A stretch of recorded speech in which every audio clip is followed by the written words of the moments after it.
আপনারা জানেন যে এখানে সারা ঘাট আছে আর এদিকে বাহাদুরপুর ঘাট আছে।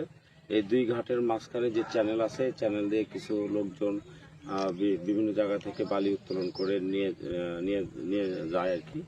তো এটাকে কেন্দ্র করে এখানে আমি এই কয়েকদিনে আপনারা জানেন আমি অল্প দিন হলে এখানে যোগদান করেছি ঈশ্বরদী থানার অফিসার ইনচার্জ হিসেবে। তো এর মধ্যে দেখা গেল 2 দিন এই ঘটনা ঘটলো।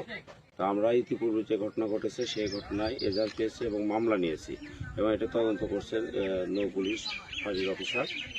আর আজকে আবার আমরা জানতে পেরেছি যে এখানে দুষ্কৃতিকারীদের মধ্যে গোলাগুলি হয়েছে।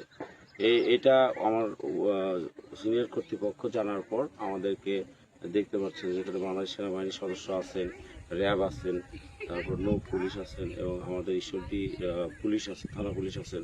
আমরা সবাই এখানে যৌথ অভিযানে এসেছি। আমরা এটা জানার চেষ্টা করছি ঘটনা কেন ঘটছে, কিভাবে ঘটছে এবং আমাদের করণীয় কী। এই বিষয় নিয়ে আমরা সিনিয়র অফিসারের সাথে আলোচনা করে পরবর্তী কার্যক্রম গ্রহণ করব।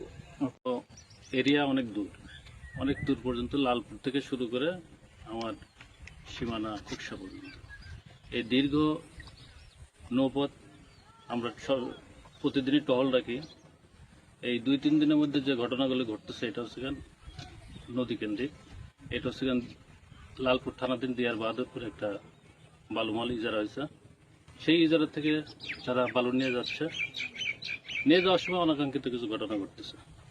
আমরা যখন আসছি তখন থেকে যে কিছু নেই, মানে আমরা তো বুঝতে পারতেছি না কখন যাচ্ছে কখন এই ঘটনাগুলো যখন ঘটে তার অনেক পরে আমরা জানি, সঙ্গে সঙ্গে জানতেও পারি। জানতে পারি। ভালো